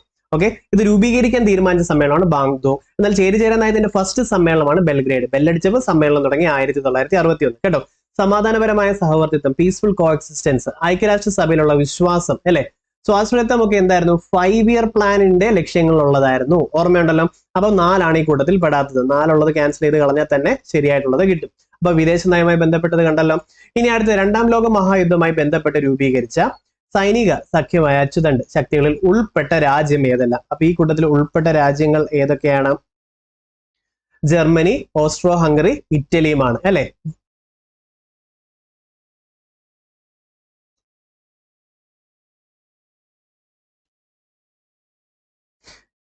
ജർമ്മനി, ഇറ്റലി, ജപ്പാൻ കേട്ടോ. ജർമ്മനി, ഇറ്റലി, ജപ്പാൻ ആണ്. Germany, Italy, Japan. Austro Hungary 1ാമത്തെ ലോക മഹായുദ്ധത്തിലാണ് അല്ലെ. ആർച്ച് ഡ്യൂക്ക് ഫ്രാൻസിസ് ഫെർഡിനാൻഡ് വധിക്കപ്പെടുന്നു. അപ്പൊ ഓസ്ട്രോ ഹംഗറിയിലത്തെ കിരീടാവകാശിയായിട്ടുള്ള വ്യക്തിയായിരുന്നു അദ്ദേഹം. സെർബിയയിൽ വെച്ച് കൊല്ലപ്പെട്ടതുകൊണ്ട് ഓസ്ട്രോ ഹംഗറി എന്ത് സെർബിയ അറ്റാക്ക് ചെയ്യുന്നു, ജർമ്മനി കൂടെ സപ്പോർട്ട് ചെയ്യുന്നു. അപ്പൊ 1ാം ലോക മഹായുദ്ധവുമായി ബന്ധപ്പെട്ടതാണ്. അപ്പം ജർമ്മനി, ഇറ്റലി, ജപ്പാൻ ആണ്. ജർമ്മനി, ഇറ്റലി, ജപ്പാൻ ആണ് 2ാം ലോക മഹായുദ്ധവുമായി ബന്ധപ്പെട്ട്. വേൾഡ് വാറുമായി ബന്ധപ്പെട്ട PYQ സെഷൻസ് ഞാൻ തരാം. റെവല്യൂഷനുമായി ബന്ധപ്പെട്ടതും PYQ മാരത്തോൺ സെഷൻസ് ഞാൻ തരാം. അപ്പൊ ഈ ഭാഗം നിങ്ങൾക്ക് സൂപ്പർ ആയിട്ട് സെറ്റ് ആയിട്ട് കിട്ടും. ഓക്കെ അല്ലെ. ഇനി അടുത്തത് ഏത് രാജ്യത്ത് നടപ്പാക്കിയ ദേശീയ ആസൂത്രണത്തിന്റെ മാതൃകയാണ് ആസൂത്രണ കമ്മീഷൻ സ്വീകരിച്ചത്? ഏതായിരുന്നു? ഇപ്പൊ നമ്മൾ പറഞ്ഞുള്ളൂ സോവിയറ്റ് യൂണിയൻ 1928 ജോസഫ് സ്റ്റാലിൻ നടപ്പിലാക്കി റഷ്യയിൽ വെച്ച് അല്ലെ. ചൈനയിൽ നിന്ന് നമ്മൾ കടമെടുത്തിട്ടുള്ള അല്ലെ ചൈനയുടെ സഹായത്തോടെ നിർമ്മിച്ചിട്ടുള്ള പദ്ധതികൾ നിങ്ങൾക്കറിയാം. ഉറുമി 1 അല്ലെ, ജലവൈദ്യുതി പദ്ധതികൾ. ഉറുമി 2 ഇതൊക്കെ ചൈനയിൽ നിന്നാണ്, ചൈനയുടെ സഹായത്തോടു കൂടിയാണ്. പിന്നെ ചൈനയിൽ നിന്ന് നമ്മൾ കടമെടുത്ത വേറൊരു സ്പെഷ്യൽ എക്കണോമിക് സോണ്. ബ്രിട്ടനിൽ നിന്നാണെങ്കിലോ സിംഗിൾ സിറ്റിസൺഷിപ്പ്, ക്യാബിനറ്റ്, പാർലമെന്ററി ജനാധിപത്യം അല്ലെ, ദ്വിമണ്ഡല നിയമനിർമ്മാണ സഭ, ബൈക്യാമറൽ ലെജിസ്ലേച്ചർ, പിന്നെ സ്പീക്കർ, റിറ്റ്, ഇതൊക്കെ ബ്രിട്ടനിൽ നിന്നുമാണ്. ഇത്തരം കാര്യം ഓർത്ത് വെച്ചോണേ. ഇന്ത്യയിലെ ഏറ്റവും കൂടുതൽ മഴ ലഭിക്കുന്ന പ്രദേശമായ ചിറാപുഞ്ച് സ്ഥിതി ചെയ്യുന്ന എവിടെയാ? മേഘാലയാണ്. കേരളം ആദ്യമായി സന്തോഷ് ട്രോഫി കിരീടം നേടിയത്. അപ്പൊ സന്തോഷ് ട്രോഫി കിരീടം ഇത് കണക്ട് ചെയ്യാൻ വേണ്ടി ഞാൻ പറയാം. കേരളം സന്തോഷത്തോടെ ട്രോഫി ബാഗിലാക്കി പറമ്പിൽ കൂടെ നടന്നു. ചുമ്മാ പറയാം, ബേഗൂര്, മുത്തങ്ങ, വയനാട് അല്ലെ. ഈ വന്യജീവി സങ്കേതങ്ങളുടെ വർഷമാണ് 1973. ഇനി പറമ്പിക്കുളം എന്ന് ഞാൻ പറഞ്ഞത് എന്തിനാ? പറമ്പിക്കുളം 1973. അപ്പൊ കേരളത്തിന് ട്രോഫി കിട്ടിയില്ലേ? സന്തോഷത്തോടെ ട്രോഫി ബേഗിലാക്കി പറമ്പിക്കുളം നടന്നു എന്ന് ചുമ്മാ പറഞ്ഞു കഴിഞ്ഞാൽ ഈ 1973 എല്ലാത്തിലും ഉപകരിക്കും. കണക്ട് ചെയ്ത് വെക്കുന്നതാണ് ഏറ്റവും കിടിലൻ. കണക്ട് ചെയ്ത് വെക്കുന്നത് ഇതിലും ബെസ്റ്റ് ആയിട്ട് നിങ്ങൾക്ക് കിട്ടിയിട്ടുണ്ട്. കമന്റ് ചെയ്ത് ബാക്കിയുള്ളവർക്ക് ഞാൻ അടുത്ത ക്ലാസ്സിൽ അത് പറഞ്ഞു കൊടുക്കും. ഓക്കെ. അപ്പം സന്തോഷത്തോടെ ട്രോഫി കിട്ടി ബേഗിലാക്കി. ബേഗൂര്, മുത്തങ്ങ, വയനാട് വന്യജീവി സങ്കേതം 3 ഒന്നാണ്. ബേഗൂര്, മുത്തങ്ങ, വയനാട്. ഓക്കെ. ബേഗൂര്, മുത്തങ്ങ, വയനാട്. പിന്നെ പറമ്പിക്കുളം 1973. അപ്പൊ അതുകൊണ്ട് 1973 നിങ്ങൾക്ക് ഓർത്ത് വെക്കാൻ ഒരുപാടുമില്ല. ഓക്കെ അല്ലെ? ഇത്രയും. ഓക്കെ. ഇനി അടുത്തത് ഇന്ത്യയുടെ 14ാമത്തെ ഉപരാഷ്ട്രപതി ആരാണ്? ജഗദീപ് ധൻഖർ ആണ്. എന്നാൽ നിലവിലത്തെ രാഷ്ട്രപതി ആരാണ്? ദ്രൗപദി മുർമു. ഇവർ രണ്ടുപേരും ഏത് സംസ്ഥാനത്തെ ആൾക്കാരാണെന്നുള്ള കമന്റ് ചെയ്യണം. PSC അടുത്ത തവണ ചോദിക്കും. ഇതൊക്കെ നമ്മൾ എല്ലാ തവണയും പറഞ്ഞതാണ്. ഇനി വലുപ്പത്തിൽ ലോകരാജ്യത്തിൽ ഇന്ത്യക്ക് എത്രാമത്തെ സ്ഥാനമാ? 7. എന്നാൽ റിപ്പീറ്റഡ് ആയിട്ട് ചോദിക്കുന്നുണ്ട്. പോപ്പുലേഷനിലും പിന്നെ വലിപ്പത്തിലും 5 വരുന്നത് ഏതാണ്? ബ്രസീലുണ്ട് അല്ലെ. അതേപോലെ ബാക്കിയുള്ള 6 രാജ്യങ്ങളും ഓർത്തു വെച്ചോണേ. PSC ഈ കാര്യം ചോദിക്കാറുണ്ട്. ഇനി അടുത്തത് കേരളത്തിലെ മത്സ്യബന്ധന വകുപ്പ് ഇപ്പോൾ കൈകാര്യം ചെയ്യുന്ന മന്ത്രി ആരാണ്? അപ്പം ചെറുമത്സ്യം മതി നിങ്ങൾ അങ്ങ് ഓർത്താൽ ഇത് നിങ്ങൾക്ക് ഒരിക്കലും മറക്കാൻ പറ്റത്തില്ല. അപ്പൊ സജി ചെറിയാനാണ്. ചെറുമത്സ്യം കേട്ടോ. അപ്പൊ ചെറുമത്സ്യം മതി. ഇതേപോലെ ബാക്കി ഓരോന്നും കണക്ട് ചെയ്താൽ നിങ്ങൾ കമന്റ് ചെയ്താൽ മതി. ഇനി കർണാടകയും തമിഴ്നാടുമായി ചേർന്ന് വയനാടിന്റെ അതിർത്തിയിൽ 2 ഭാഗങ്ങളായി ചിതറിക്കിടക്കുന്ന വന്യജീവി സങ്കേതത്തിന്റെ പേരെന്താണ്? വയനാട് അല്ലെ, മുത്തങ്ങ, ബേഗൂര്. ഇതിനെല്ലാം കൂടെ ഉള്ള വർഷം ഓർമ്മയുണ്ടോ? 1973. എന്തുമായിട്ട് നമ്മൾ കണക്ട് ചെയ്തേ? കേരളത്തില് സന്തോഷത്തോടെ ട്രോഫി കിട്ടിയത് ബേഗിലാക്കി പറമ്പിക്കുളം നടന്നു. പറമ്പിക്കുളവും 73 ആണ്. ഓക്കെ അല്ലേ? ഇനി നോക്കിക്കേ, പിന്നെ വേറെ ഏതൊക്കെയുണ്ട്? ഇത്രയും മതി. ഇമ്പോർട്ടന്റ് ആണ്, ഇത് മറക്കല്ലേ. ഓക്കെ. ഇനി 19ാമത്തെ ഏഷ്യൻ ഗെയിംസ് നടന്നത് ഏത് രാജ്യത്ത് വെച്ചാണ്? 19ാമത്തെ ഏഷ്യൻ ഗെയിംസ് നടന്നത് ചൈന. അപ്പൊ നിങ്ങൾ പഠിക്കേണ്ട ഇമ്പോർട്ടന്റ് G20, നോബൽ പ്രൈസ്, പിന്നെ പീരിയോഡിക് ടേബിള്, ഇത്തരം സംഭവങ്ങൾ മറക്കരുത്. പിന്നെ ഓരോ ഗെയിംസിന്റെയും വെന്യൂകൾ മറക്കല്ല. കേരളത്തിലെ ഏറ്റവും നീളം കൂടിയ നദി ഏതാണ്? റിപ്പീറ്റഡ് ഇമ്പോർട്ടന്റ് കുഞ്ഞു ചോദ്യമല്ലേ ഇത്? പെരിയാറാണ്. അതേപോലെ പമ്പ നദിയൊക്കെ PSC റിപ്പീറ്റഡ് ആണ്. ഇന്ത്യയുടെ ദാനിപുര എന്നറിയപ്പെടുന്ന ഏതാ? ഉത്തര മഹാസമുദ്രമാണ് അല്ലെ. കഴിഞ്ഞ ക്വസ്റ്റ്യൻ പേപ്പറിൽ നമ്മളിത് പറഞ്ഞു. അതേപോലെ വേറൊന്നുണ്ട്, ഇന്ത്യയുടെ ധാതു കലവറ എന്നറിയപ്പെടുന്നത് ഏതാ? ഉപദ്വീപീയ പീഠഭൂമി. അതിലേതാ? ഡെക്കാൻ പീഠഭൂമി അല്ലെ, ചോട്ടാ നാഗ്പൂർ പീഠഭൂമി. മറക്കരുത്, ഇമ്പോർട്ടന്റ് ആണ്. ഇന്ത്യയിലെ ഏറ്റവും വലിയ ശുദ്ധജല തടാകം ഏതാ? ശുദ്ധജലം മീൻസ് ഫ്രഷ് വാട്ടർ, F ആകൃതിയിലുള്ളത്. അതേതായിരുന്നു? ശാസ്താംകോട്ട ശുദ്ധജല തടാകം അല്ലെ. വെള്ളായണി കായലിൽ നടക്കുന്ന ഏതാ? അയ്യങ്കാളി ബോട്ട് റേസ് ആണ്, നമ്മളത് പറഞ്ഞു അല്ലെ. പിന്നെ പുന്നമടക്കായലിൽ അല്ലെ, പുന്നമടക്കായലിൽ നമ്മുടെ ഈ നടക്കുന്ന നെഹ്റു ട്രോഫി ബോട്ട് റേസ് നടക്കുന്നുണ്ട് അല്ലെ, പുന്നാര നെഹ്റു എന്ന് പറഞ്ഞില്ലേ. ഓക്കെ. ഇനി കടൽ തീരമുള്ള കേരളത്തിലെ ജില്ലകളുടെ എണ്ണം എത്ര? 9 എണ്ണമാണ് അല്ലെ. ഇന്ത്യയിലെ ഏറ്റവും വലിയ പീഠഭൂമി ഈ കൂട്ടത്തിൽ ഏതാ? ഡെക്കാൻ പീഠഭൂമി അല്ലെ. ഇന്ത്യയുടെ ധാന്യപുര എന്നറിയപ്പെടുന്ന ഏതാ? ഉത്തര മഹാസമതലം. ധാതു കലവറയാണെങ്കിൽ ഛോട്ടാ നാഗ്പൂർ പീഠഭൂമിയാണ് അല്ലെ, ഛോട്ടാ നാഗ്പൂർ പീഠഭൂമിയാണ്. അത് ഓർത്ത് വെച്ചോണേ. കുറച്ച് മുന്നേ ഡെക്കാൻ പീഠഭൂമി പറഞ്ഞെന്ന് തോന്നുന്നു. ഏറ്റവും വലിയ പീഠഭൂമി ഡെക്കാൻ പീഠഭൂമി. ഇനി ധാതു കലവറ കേട്ടോ, ധാതു കലവറ എന്നറിയപ്പെടുന്നത് ഛോട്ടാ നാഗ്പൂർ പീഠഭൂമിയാണ്. ധാന്യപുര എന്നറിയപ്പെടുന്നത് ഉത്തര മഹാസമതലവുമാണ്. ഇത്ര മറക്കല്ലേ. ഇനി ഈ പ്രസിദ്ധമായ ശബരിഗിരി 1966, പമ്പ, പുളിച്ചിമല എത്ര തവണ നമ്മൾ പറഞ്ഞല്ലേ, ഇമ്പോർട്ടന്റ് ആണ്.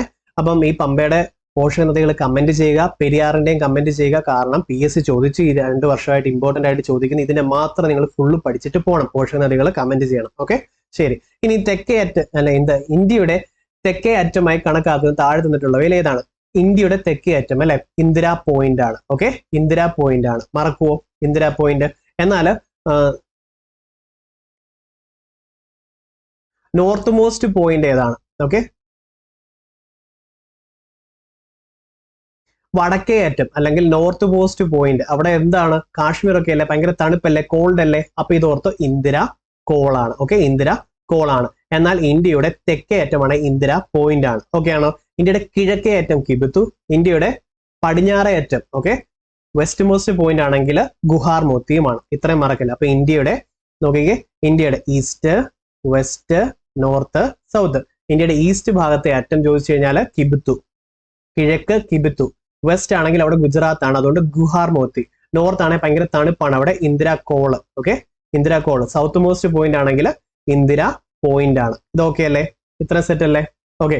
ഇനി ഇന്ത്യൻ ഉപദ്വീപിയയിൽ, ഇന്ത്യൻ ഉപദ്വീപിന്റെ തെക്കേറ്റം ചോദിച്ചാൽ കന്യാകുമാരി, ഇന്ത്യൻ യൂണിയന്റെ തെക്കേറ്റം ചോദിച്ചാൽ ഇന്ദിര പോയിന്റും ആണ്. അതും മറക്കരുത് കേട്ടോ. ശരി.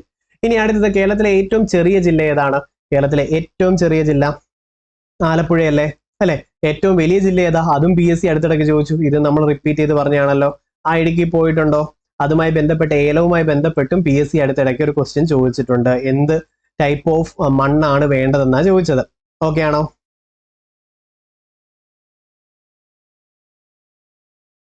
ഓക്കെ. അപ്പം ആലപ്പുഴയാണ്. അപ്പൊ ഏറ്റവും വലിയ ജില്ല മറക്കരുത്.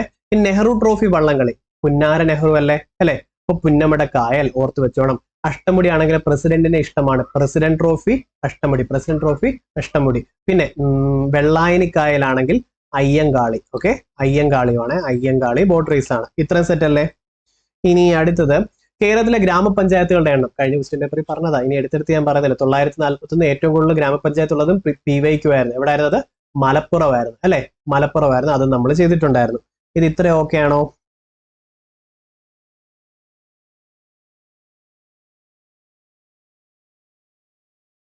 ഓക്കെ. കേരള ഹൈക്കോടതിയിലെ ഇപ്പോഴത്തെ ചീഫ് ജസ്റ്റിസ് ആരാണ്? S മണികുമാർ. നിങ്ങൾ ബബിൾ ചെയ്യാൻ വേണ്ടിയ PSC ഓപ്ഷൻ A തരുന്നത്.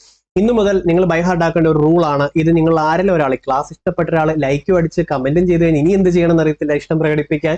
ഈ ക്വസ്റ്റ്യൻസ് എല്ലാം നമ്മൾ ചെയ്തിട്ടുള്ളതാണല്ലോ. അങ്ങനെ തോന്നുന്നവരുണ്ടെങ്കിൽ നിങ്ങൾ ഇത് കമന്റ് ചെയ്യണം. നിങ്ങൾ പഠിച്ചു വെക്കേണ്ട ഒരു സാധനം, ഓപ്ഷൻ A കണ്ണടച്ച് വിശ്വസിക്കരുത്. 2 തവണ ചിന്തിച്ച് ഓപ്ഷൻ എയിൽ ശരിയുത്തരം ഉണ്ടെങ്കിലും ബബിൾ ചെയ്യാവൂ. ഓർത്തു വെക്കുവോ? ഓപ്ഷൻ എയിൽ കൊണ്ട് തരുന്നിട്ടുണ്ടെങ്കിൽ PSC നമ്മുടെ ബന്ധുക്കാരനല്ല അല്ലെ? കുറച്ചുകൂടെ റൂഡായിട്ട് പറയാം, PSC നമ്മുടെ ആരും അല്ല അല്ലെ? അതുകൊണ്ട് ഓർത്ത് വെച്ചോണം. ഓപ്ഷൻ എയിൽ കൊടുത്തിട്ടുണ്ട്, ട്രാപ്പാണ്. ശരി ഉത്തരം വരും, വരത്തില്ലെന്നല്ല. ഓപ്ഷൻ എയിലുള്ളതിനെ ഒന്നുകൂടെ ചിന്തിച്ചിട്ട്. അപ്പൊ നിങ്ങൾ കമന്റ് ചെയ്യണം, ഓപ്ഷൻ എ വിശ്വസിക്കരുത്, ഒന്നുകൂടെ ആലോചിച്ച് ബബിൾ ചെയ്യാവും. മറക്കത്തില്ലല്ലോ, ഇന്ന് മുതൽ അത് ആഡ് ചെയ്തോളൂ. ഓക്കെ. അപ്പം ആരാണ്? ആശിഷ് ജിതേന്ദ്ര ദേശായി ആണ്. അപ്പൊ AJ ദേശായി മറക്കരുത്. ഓക്കെ അല്ലേ? DY ചന്ദ്രചൂഡ് ആരാ? നിലവിലത്തെ സുപ്രീം കോടതി ചീഫ് ജസ്റ്റിസ് ആണ്. അത് ഓർത്ത് വെച്ചോളൂല്ലോ. ഇനി പശ്ചിമഘട്ടത്തിലെ സംരക്ഷിത വനപ്രദേശമായിട്ടുള്ള പാലക്കാട് ജില്ലയിൽ സ്ഥിതി ചെയ്യുന്ന പ്രസിദ്ധമായ ദേശീയോദ്യാനം. പാലക്കാട് ഏതാ?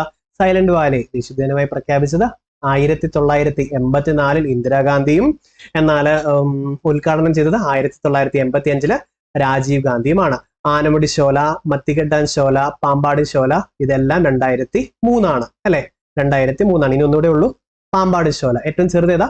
പാമ്പ്, ചെറിയ പാമ്പ്, പാമ്പാടി ശോല 2003. ഇനി ഇരവികുളത്തെ ദേശീയോദ്യാനം വന്യജീവി സങ്കേതമാക്കി 1975. ഇരവികുളത്തെ ദേശീയോദ്യാനമാക്കിയത് 1978. ഇത് മറക്കരുത്. ഇത്ര ഇവിടുന്ന് പഠിച്ചിട്ട് പോവോ? എത്ര തവണ പറഞ്ഞതാ? ഇനിയും പറയാം, പഠിച്ചാൽ മതി. ഓക്കെ. ഓപ്ഷൻ A കണ്ണടച്ച് വിശ്വസിക്കരുത്. അതും ബൈഹാർട്ട് ആക്കിക്കോണേ. ഓക്കെ. ഇനി മുൻ മുഖ്യമന്ത്രി ഉമ്മൻചാണ്ടിയുടെ ആത്മകഥ ഏതാ? കാലം സാക്ഷി. ഇത് നിങ്ങൾ പഠിച്ചു വെച്ചോണം അല്ലെ. കാലം സാക്ഷി കാലം ചോദിക്കാതെ പോകത്തില്ല അല്ലെ. അടുത്തത് ഓർത്തോണം. 2023 71ാമത് മിസ് വേൾഡ് മത്സരത്തിന് ആദ്യത്തെയും വഹിച്ച രാജ്യം ഏതാണ്? ഏതാണ്? ഇന്ത്യയാണ് അല്ലെ.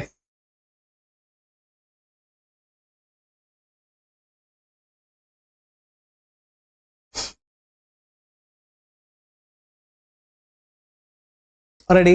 ഇന്ത്യയാണ്. റെഡി? ഇനി അടുത്തത് രാജ്യത്തെ ഏറ്റവും ഉയരമുള്ള അംബേദ്കർ പ്രതിമ. അംബേദ്കർ പ്രതിമയുടേത് ആർക്കിടെക്റ്റിനെ നിങ്ങൾ ഓർത്ത് വെച്ചോണേ. ഹൈദരാബാദ് ആണ്, തെലുങ്കാന കേട്ടോ. ഹൈദരാബാദ് ആണ്, തെലുങ്കാന. ഞാൻ ഇപ്പം അതിന്റെ ആർക്കിടെക്റ്റിനെ പറയാം, കാരണം ഇനി വരാൻ പോകുന്ന ചോദ്യങ്ങളിൽ ഓർമ്മ അതെനിക്ക് ഉറപ്പാണ് കേട്ടോ. അപ്പം അംബേദ്കർ ആർക്കിടെക്റ്റ് റാം വി സുത്താർ കേട്ടോ. റാം വി സുത്താർ മറക്കരുതേ. ചോദിക്കും ഉറപ്പായിട്ടും ചോദിക്കും. അപ്പം റാം വി സുത്താർ എവിടെയാ? ഹൈദരാബാദ് ആണ്. അപ്പൊ ഇതിന് എത്ര ഹൈറ്റ് ഉണ്ട്? ഇത് ഉദ്ഘാടനം ചെയ്തത് ആരാ? ഇതെല്ലാ GK-കളോട് നിങ്ങൾ കമന്റ് ചെയ്യണം. ക്ലാസ് ഇഷ്ടപ്പെട്ടിട്ടുണ്ടെങ്കിൽ കമന്റ് ചെയ്യണം കേട്ടോ. ശരി. ഇനി അടുത്ത ചന്ദ്രയാൻ 3 ഉറപ്പായിട്ടും ചോദിക്കും. നമ്മൾ പറയാം ചന്ദ്രയാൻ 1ന്റെ പ്രൊജക്ട് ഡയറക്ടർ നമ്മൾ പറഞ്ഞ അണ്ണാദുരൈയാണ്. ചന്ദ്രയാൻ 3യുടെ ആരായിരുന്നു പ്രൊജക്ട് ഡയറക്ടർ? വീരസ്വാമി അല്ലേ? അതുകൂടെ നോക്കണ്ട, കഴിഞ്ഞ ക്ലാസ്സിൽ നമ്മൾ പറഞ്ഞതാ. വീരമുത്തുവേൽ അല്ലെ. അപ്പം ചന്ദ്രയാൻ 3യുടെ പ്രൊജക്ട് ഡയറക്ടർ നിങ്ങളും, ഞാൻ മറന്നുപോയി കണ്ടോ, നിങ്ങളും ചിലപ്പോൾ മറന്നു കാണും, മനുഷ്യ സഹജം. ഓക്കെ. അപ്പൊ പ്രൊജക്ട് ഡയറക്ടർ ആരാ? വീരമുത്തുവേലാണ്. ഓക്കെ അല്ലേ? അപ്പൊ പ്രൊജക്ട് ഡയറക്ടറിനെ റിപ്പീറ്റ് ചെയ്ത് ചോദിച്ചു. അപ്പം ഇന്ത്യൻ സ്പേസ് റിസർച്ച് ഓർഗനൈസേഷൻ ഈ സമയത്തെ ISRO ചെയർമാൻ ആരാന്ന് ചോദിച്ചിട്ടുണ്ട്. അത് ആരായിരുന്നു? നിലവിലത്തെ ചെയർമാനും ആരായിരുന്നു? ഒരൊറ്റ ഉത്തരവ മറക്കരുത്. അപ്പം നിലവിൽ ചന്ദ്രയാൻ 3യുടെ ഇന്ത്യൻ സ്പേസ് റിസർച്ച് ഓർഗനൈസേഷൻ വിക്ഷേപിച്ചത് അല്ലാത്തത് ഏതാ? ലാൻഡർ ഉണ്ട്, നമുക്കറിയാം. ലാൻഡ് ചെയ്യുന്നത് ഹീറോ ആയിട്ടുള്ള വിക്രം, പിന്നെ റോവർ ഉണ്ട് പ്രഗ്യാൻ അല്ലെ, പിന്നെ ഓർബിറ്റർ ഉണ്ട്. പ്രൊപ്പൽഷൻ മോഡ്യൂൾ ഉണ്ട്. ഓർബിറ്റർ ആണ് ഈ കൂട്ടത്തിൽ പെടാത്തത്. പിന്നെ ഇതിന്റെ അകത്തുള്ള പേലോഡുകളില്ലേ, അത് വെച്ചും PSC ഒരു തവണ ചോദിച്ചിട്ടുണ്ട്. ചന്ദ്രയാൻ 3യുമായി ബന്ധപ്പെട്ട് നമ്മൾ പഠിക്കണം. താഴെ പറയുന്നവയിൽ അമൃത് ഷേർഗിലിന്റെ ചിത്രം ഏതാണ്? അമൃത് ഷേർഗിലിന്റെ ചിത്രം ഈ കൂട്ടത്തിൽ ഏതാ? ഗ്രാമീണ ജീവിതമാണ്. ഓക്കെ. അമൃത് ഷേർഗിൽ. അപ്പം ഗ്രാമീണ ജീവിതമാണ്, ഗ്രാമീണ ജീവിതം. ഓക്കെ. ഇത് റിപ്പീറ്റഡ് ആണ്. ഇത് നമ്മുടെ ഏത് ഭാഗമായിരുന്നു? ലിറ്ററേച്ചർ ഭാഗമുണ്ട് ഹിസ്റ്ററിയിൽ, അവിടെ നിന്ന് നമ്മൾ റിപ്പീറ്റ് ചെയ്ത് പഠിപ്പിച്ചിട്ടുള്ള സാധനം ഇത്. അതേപോലെ ഭാരത് മാതാവിനെ ഓർക്കുമ്പോൾ അഭിമാനമാണ്. അഭിനേന്ദ്രനാഥ് ടാഗോർ അല്ലെ. അത് ഓർത്ത് വെച്ചിട്ടുണ്ട്. ഭാരത് മാത ഇമ്പോർട്ടന്റ് ആണ്. അമൃത് ഷേർഗിലിന്റെ ചിത്രം ഏതാ? ഗ്രാമീണ ജീവിതമാണ്. ഇനി ഭാരത് മാത, ഭാരതത്തെ ഓർക്കുമ്പോൾ തന്നെ അഭിമാനമാണെന്ന് ഓർത്തോണം അല്ലെ. ഭാരതം എന്ന് ഓർക്കുമ്പോൾ തന്നെ, ഭാരത് മാതാവിനെ ഓർക്കുമ്പോൾ തന്നെ അഭിമാനമാണ്. അഭിനേന്ദ്ര ടാഗോർ ആണ് കേട്ടോ. അഭിനേന്ദ്ര മറക്കല്ലേ. ഭാരതത്തെ ഓർക്കുമ്പോൾ തന്നെ അഭിമാനമാണ്. അമൃത് ഷേർഗിലാണെങ്കിൽ ഗ്രാമീണ ജീവിതം. പിന്നെ ഗ്രാമീണ ചെണ്ടക്കാരൻ, വില്ലേജ് ഡ്രമ്മറും സതിയും വരച്ചത് ആരാ? നന്ദലാൽ ബോസ് ആണ്. ഇത് ഇമ്പോർട്ടന്റ് ആണ്. Nandalal Bose very very important. പിന്നെ കുറച്ചു മുമ്പേ കൺഫ്യൂഷൻ വന്നിട്ടുണ്ടായിരുന്നു. ചന്ദ്രയാൻ 1ന്റെ സമയത്തെ ചെയർമാൻ ആണ് ജി മാധവൻ നായർ. ഓക്കെ. എന്നാൽ ആ ചന്ദ്രയാൻ 1 സമയത്ത് പ്രൊജക്ട് ഡയറക്ടർ ചോദിച്ചാൽ അണ്ണാദുരൈ തന്നെയാണ്. ചന്ദ്രയാൻ 3 സമയത്തെ ISRO ചെയർമാൻ ആണ് S സോമനാഥ് ആണ്. ചന്ദ്രയാൻ 3 സമയത്തെ പ്രൊജക്ട് ഡയറക്ടർ ചോദിച്ചു കഴിഞ്ഞാൽ വീരമുത്തുവേലുവാണ്. അപ്പം ആ തിരിഞ്ഞുപോയ സംഭവം നിങ്ങൾക്ക് ക്ലിയർ ആയോ? ഓക്കെ. അപ്പോൾ ഓൾറെഡി നിങ്ങൾ ആ കണ്ട സമയത്ത് കമന്റ് ചെയ്താണ്. നിങ്ങൾ ഇത് കമന്റ് ചെയ്തിടണം. എനിക്ക് തിരിഞ്ഞു പോയിട്ടുണ്ടെങ്കിൽ നിങ്ങൾ ഒത്തിരി പേര് മറന്നുപോയി കാണാം ചിലപ്പോൾ അല്ലെ. എത്ര തവണ വായിച്ചിട്ടാണ് ഞാൻ തന്നെ മറന്നുപോയത്. അപ്പം നിങ്ങൾ മറന്നുപോയിട്ടുള്ളവരുണ്ട്, ഒന്നുകൂടെ റിവൈസ് ചെയ്യണം കേട്ടോ. ഉറപ്പായിട്ടും ചോദിക്കും. അടുത്ത ചരക്ക് സേവന നികുതി GST എന്നാണ് നിലവിൽ വന്നത്? 2017 ജൂലൈ 1 നമ്മുടെ മാരത്തോൺ കാണാത്തവരുണ്ടെ കണ്ടു തീർക്കുക. മാരത്തോൺ കണ്ടവരുണ്ടെ ബാക്കി ക്ലാസ് കൂടെ കണ്ടു തീർക്കണേ. അതേപോലെ GSTയിൽ ലോക്സഭ GST ബില്ല് ലോക്സഭ പാസ്സാക്കിയത് എപ്പോഴാണെന്ന് ചോദിക്കുന്നുണ്ട്. ഇനി നോക്കിക്കേ, ഖോദാൻ എന്ന കൃതി രചിച്ചത് ആരാണ്? ഇപ്പം ഖോദാൻ എന്നുള്ള കൃതി രചിച്ചത് ആരാണ്? പ്രേംചന്ദ് ആണ്. ഓക്കെ. ഖോദാൻ ആണെങ്കിൽ പ്രേംചന്ദ് ആണ്. അപ്പം പ്രേമമാണെങ്കിൽ എന്തും ദാനം ചെയ്യുമെന്ന് ഓർത്താൽ മതി. പ്രേമമാണെങ്കിൽ എന്തും ദാനം ചെയ്യും എന്നൊക്കെ ഓർത്ത് വെക്കണമെങ്കിൽ ഓർത്ത് വെക്കാം. ഓക്കെ അല്ലെ. അപ്പം ഓർത്ത് വെച്ചോളൂ. ഇത് ഖോദാൻ ആണെങ്കിൽ പ്രേംചന്ദ് ആണ്. ഇനി ഒളിമ്പിക്സ് ചിഹ്നത്തിലെ മഞ്ഞവളയം ഏത് ഭൂഖണ്ഡത്തെ സൂചിപ്പിക്കുന്നു? ഏഷ്യയാണ് അല്ലെ. അപ്പം മഞ്ഞ ഏഷ്യയാണ്. അതേപോലെ ഓരോ വളയത്തിന്റെ നിങ്ങൾ കമന്റ് ചെയ്ത് ചോദിക്കാം. 69ാമത് ദേശീയ ചലച്ചിത്ര പുരസ്കാരം 2021 മികച്ച നടനെ തിരഞ്ഞെടുക്കപ്പെട്ടത് ആരാ? അല്ലു അർജുൻ ആണ് അല്ലെ. വനം വകുപ്പിന് കീഴിൽ കടലാമകളെ സംരക്ഷിച്ചു വരുന്ന മുതിയം കടൽ തീരം, നമ്മൾ ഇത് വായിച്ചിട്ടുണ്ടോ? ഓർമ്മ വരുന്നുണ്ടോ? അപ്പം മുതിയം കടൽ തീരം കേരളത്തിലെ ഏത് ജില്ലയിലാണ്? മലപ്പുറം. ഞാൻ പറഞ്ഞു ക്വസ്റ്റ്യനിൽ നിന്ന് തന്നെ മാറി മറിഞ്ഞ് പിന്നെയും ഓപ്ഷൻസ് വരുമെന്ന് ദേ വന്നിട്ടുണ്ട്. അപ്പൊ കടലാമകളെ സംരക്ഷിച്ചു വരുന്ന മുതിയം, ഓക്കെ, മുതിയം കടൽ തീരം മലപ്പുറം, മുതിയം മലപ്പുറം, മുതിയം മലപ്പുറം. മലപ്പുറം ജില്ല ഏത് വർഷമാണ്? 1969. ISRO ഏത് വർഷമാണ്? 1969. പിന്നെ KSFE ചിട്ടി പിടിച്ചാണ് ISRO നമ്മുടെ ഏതോ മാരത്തോണിൽ പറഞ്ഞ കേരള ഗവർണൻസിൽ പറഞ്ഞ അതും 1969. മറക്കല്ലേ. അന്താരാഷ്ട്ര മില്ലറ്റ് വർഷം ഏതാ? അന്താരാഷ്ട്ര മില്ലറ്റ് വർഷം അതേപോലെ മില്ലറ്റ് വർഷം അല്ലെ, ധാന്യം, ചെറുധാന്യം തിന്ന് ഒട്ടകം ഹിമാനിയിൽ പോയി എന്നല്ലേ നമ്മൾ കണക്ട് ചെയ്ത് വെച്ചത്. അപ്പൊ ഏതൊക്കെ വർഷത്തിന്റെ ആയിരുന്നു? 2023. ധാന്യം തിന്ന ഒട്ടകം. 2024 ക്യാമലെറ്റ്സ്, 2024 ഗ്ലേസർ ഹിമാനി. അപ്പൊ ഇത് ശരിയാണ് ഞാൻ പറഞ്ഞത്. ഓരോ വർഷത്തിന്റെ നിങ്ങൾ കമന്റ് ചെയ്യണം. 2015 റിപ്പീറ്റഡ് ആയിരുന്നു, സോയിൽ ആൻഡ് ലൈറ്റ് ഇയർ ആയിരുന്നു. അതേപോലെ പീരിയോഡിക് ടേബിളിന്റെയും PSC ചോദിക്കുന്നുണ്ട്, ഏതാ? കമന്റ് ചെയ്തേ. അപ്പം മില്ലറ്റ് വർഷം നിങ്ങൾ ഓർത്ത് വെക്കണം അല്ലെ. പിന്നെ അതേപോലെ ക്യാമലെറ്റ്സിന്റെ വർഷം ഓർത്ത് വെക്കണം, ഹിമാനിയുടേത്. ഇതെല്ലാം കമന്റ് ചെയ്യണം, ഓക്കെ, ബൈ ഹാർട്ട് ആക്കണം. ഇനി നോക്കിക്കേ, പ്രാഥമികാരോഗ്യ കേന്ദ്രങ്ങളെ കുടുംബാരോഗ്യ കേന്ദ്രങ്ങളാക്കി മാറ്റും ലക്ഷ്യമിട്ട പദ്ധതി ഏതാണ്? ആർദ്രം പദ്ധതിയാണ്. ആണല്ലോ, ഓർത്ത് വെച്ചോണേ. ആശ്വാസകിരണം എന്തായാലും കിടപ്പ് രോഗികളെ പരിചരിക്കുന്നവർക്ക് കിട്ടും അല്ലെ. കിടപ്പ് രോഗികളുമായി ബന്ധപ്പെട്ടതാണ് ആശ്വാസകിരണം. ഇത് ഓർത്ത് വെച്ചോളല്ലോ, ഇമ്പോർട്ടന്റ് ആണ്. ഇനി ശരിയായിട്ടുള്ള ജോഡി നിങ്ങൾ നോക്കിക്കേ. ഇതിന്റെ അകത്ത് ശരിയായിട്ടുള്ള ജോഡി ഏതാണ്?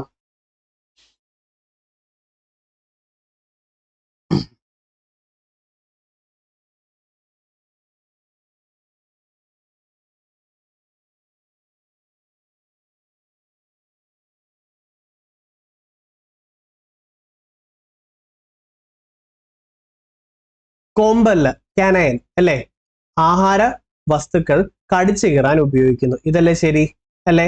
ഉളിപ്പല്ലാണെങ്കിൽ എന്താ? ഇൻസിസേഴ്സ് ആണ് അല്ലെ. അപ്പൊ ഇതില് 2 മാത്രമാണ് ശരിയായിട്ടുള്ളത്. ബാക്കി നിങ്ങൾ കമന്റ് ചെയ്തിടണം. റെഡി? ഇനി ലോല, ഇത് നമ്മുടെ ഏതിൻ്റെ അകത്തായിരുന്നു? ക്വസ്റ്റ്യൻ പേപ്പേഴ്സിന്റെ അകത്തോ പിന്നെ ഗ്രീൻ റെവല്യൂഷൻ, നമ്മുടെ പഞ്ചവത്സര പദ്ധതിയും ഒക്കെ ബന്ധപ്പെട്ട് പറഞ്ഞ എക്കണോമിക്സ് മാരത്തോണിന്റെ അകത്ത് ഇതിന്റെ പടമൊക്കെ ഉണ്ടായിരുന്നു. പിന്നെ ഏതോ ക്വസ്റ്റ്യൻ പേപ്പേഴ്സിന്റെ അകത്ത് നമ്മൾ ഇത് പറഞ്ഞിട്ടുണ്ട് അല്ലെ. ലോല, ലോല ഏത് വിളയുടെ സങ്കരീനമാണ്? ഏതാ? പയറാണ് അല്ലെ. പിന്നെ തക്കാളിയുടെ ഒക്കെ ആണെങ്കിൽ ഏതായിരുന്നു? അക്ഷയ, മുക്തി ഒക്കെ നമ്മൾ പറഞ്ഞിട്ടില്ലേ, അതൊക്കെ തക്കാളിയുമായി ബന്ധപ്പെട്ടാണ്. ഓക്കെ, റിപ്പീറ്റഡ് ആണ് ഇതെല്ലാം. ഇനി അസ്ഥികൾ കനം കുറഞ്ഞ് വളയുന്നു, ഇത് ഏത് അപര്യാപ്ത രോഗത്തിന്റെ ലക്ഷ്യമാണ്? ഏത് അപര്യാപ്ത രോഗത്തിന്റെ ലക്ഷ്യമാണിത്? കണ അല്ലെ. കണയാണെങ്കിൽ എന്താ? റിക്കറ്റ്സ്, ഡി അല്ലെ. സി സ്കെർവി, ഗോയിറ്റർ എന്തിന്റെ അഭാവമാണ്? അയഡിൻ അല്ലെ. ഇതൊക്കെ ഓർത്ത് വെച്ചോളൂ, വെരി വെരി വെരി ഇമ്പോർട്ടന്റ് ആണ്, റിപ്പീറ്റഡ് ആണ്. താഴെ പറയുന്ന പ്രസ്താവനയിൽ ശരി ഏതാണ്? കൽക്കരി എന്ന് പറയുന്ന പാരമ്പര്യേതര ഊർജ സ്രോതസ്സാണ്. പാരമ്പര്യ ഊർജ സ്രോതസ്സാണ് കൽക്കരി. അതുകൊണ്ട് ഇത് തെറ്റാണ് അല്ലെ. കൽക്കരി തീർന്നു പോകും, പാരമ്പര്യ ഊർജ സ്രോതസ്സാണ്. പെട്രോള്, മണ്ണെണ്ണ ഇതൊക്കെ പാരമ്പര്യ ഊർജ സ്രോതസ്സാണ്. തിരുമാല പാരമ്പര്യേതര ഊർജ സ്രോതസ്സാണ്. ശരിയാ. ഇനി സൂര്യൻ പാരമ്പര്യ ഊർജ സ്രോതസ്സാണ്, അല്ല പാരമ്പര്യേതരമാണ് തിരുമാല, സൂര്യൻ, tidal energy, geothermal energy ഇതൊക്കെ പാരമ്പര്യേതരമാണ്. പാരമ്പര്യ ഊർജ സ്രോതസ് എന്ന് പറയുമ്പോൾ ഏതൊക്കെയുണ്ട്? കൽക്കരി, പെട്രോള്, ഡീസല്, നാച്ചുറൽ ഗ്യാസ് ഒക്കെ അതിൽ പെടുന്നതാ. ഓക്കെ അല്ലേ. അപ്പം 2 മാത്രമാണ് ശരിയായിട്ടുള്ളത്. റിപ്പീറ്റഡ് ചോദ്യമാണ്, മറക്കല്ല. അതേപോലെ മണികരൻ എവിടെയാണെന്ന് ചോദിക്കും. ജിയോ തെർമൽ എനർജി ഉപയോഗിക്കുന്ന മണികരൻ ഹിമാചൽ പ്രദേശിലാണ്. PSC ചോദിച്ചതാ. ലോകത്തിലെ ഏറ്റവും വലിയ പരീക്ഷണാത്മക ന്യൂക്ലിയർ ഫ്യൂഷൻ റിയാക്ടർ JT60SA ഔദ്യോഗികമായി പ്രവർത്തനം ആരംഭിച്ചത് എവിടെ? ജെ വെച്ച് ഓർത്തോണം, അപ്പോഴേ അതാത് ജപ്പാനാണ് അല്ലെ. ജപ്പാൻ, അതങ്ങ് ഓർത്താൽ മതി. ജപ്പാൻ ആണ്. റെഡി? ജെ വെച്ച് ജപ്പാൻ നിങ്ങൾക്ക് കണക്ട് ചെയ്യാം, ഭയങ്കര സിമ്പിൾ ആയിട്ട്.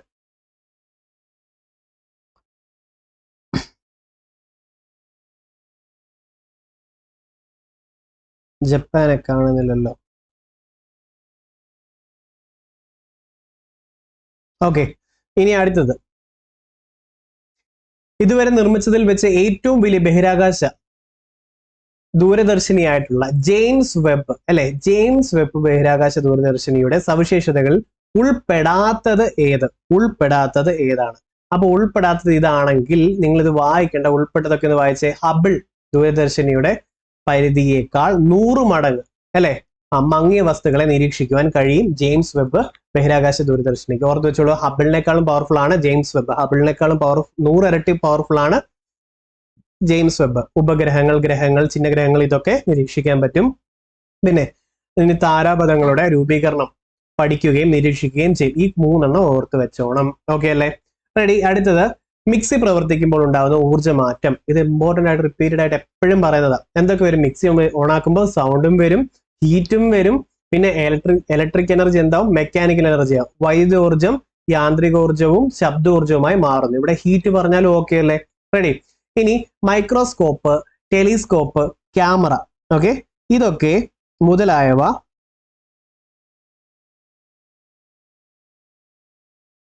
ഉപകരണങ്ങളിൽ ഉപയോഗിക്കുന്ന ലെൻസ് ഏതാ? അത് കോൺവെക്സ് ലെൻസ് ആണ്. ഓക്കെ അല്ലേ? കോൺവെക്സ് ലെൻസ് ആണ്, കോൺവെക്സ് ലെൻസ്. അതേപോലെ നമ്മുടെ കണ്ണിലെ ലെൻസ് ഏതാ? ബൈ കോൺവെക്സ് ലെൻസ് ആണ്. പിന്നെ PSC വെച്ച് വേറൊരു ചോദ്യം, റിയർ വ്യൂ മിററിൽ ഉപയോഗിക്കുന്ന ഏതാ? റിയർ വ്യൂ മിററിലൂടെ നമ്മൾ നമ്മുടെ എക്സിനെ നോക്കുന്നു, എനിക്കില്ല എക്സിനെ നോക്കുന്നു എന്ന് നമ്മൾ കണക്ട് ചെയ്താൽ പറ്റത്തില്ലേ? കോൺവെക്സ് മിറർ ആണ് അത്. കണ്ണിലത്തെ കോൺവെക്സ് ലെൻസ് ആണ്. മൈക്രോസ്കോപ്പ്, ടെലിസ്കോപ്പ്, ക്യാമറയിലൊക്കെ ആണെങ്കിൽ കോൺവെക്സ് ലെൻസ് ആണ്. ഇത്ര ഓക്കെ അല്ലേ? റെഡി ആണല്ലോ? ഓക്കെ. ഇനി ദോലന ചലനത്തിന്, ടു ആൻഡ് ഫ്രോ മൂവ്മെന്റിന് ഏതാ? ക്ലോക്കിന്റെ ഉദാഹരണം അല്ലാത്തതാണ്. ക്ലോക്കിന്റെ പിന്നിലും അങ്ങനെ പോകും, ഊഞ്ഞാലിൻ്റെത് അല്ലേ? പിന്നെ വീണയുടെ സ്ട്രിങ്സിന്റെ ചലനം. അപ്പം ജയന്റ് വീലിന്റെ ചലനം എന്ന് പറഞ്ഞാൽ റൊട്ടേഷൻ ആണ് അല്ലെ? ടു ആൻഡ് ഫ്രോ അല്ല. അപ്പൊ ഇതാണ് കൂട്ടത്തിലെ ഓഡ് വൺ. ഇനി കൂട്ടത്തിൽ പെടാത്തത് ഏതാണ്? ഇതിന്റെ അകത്ത് ഏതാ? ടൈറ്റാനിയം ആണ് അല്ലെ? കൂട്ടത്തിൽ പെടാത്ത ടൈറ്റാനിയം. അതിന്റെ എക്സ്പ്ലനേഷൻ നിങ്ങൾ കമന്റ് ചെയ്യണേ. ഇനി അടുത്തത്, ഐസ് ചൂടാകുമ്പോൾ ജലമായി മാറുന്ന പ്രക്രിയയുടെ അനുയോജ്യമായത് കണ്ടെത്തുക.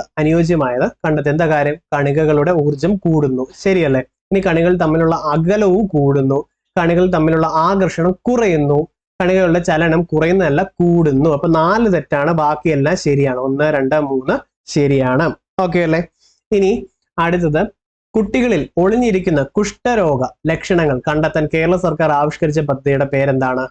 ബാലമിത്ര. ഇത് ഇമ്പോർട്ടന്റ് ആണ്, മറക്കല്ല്.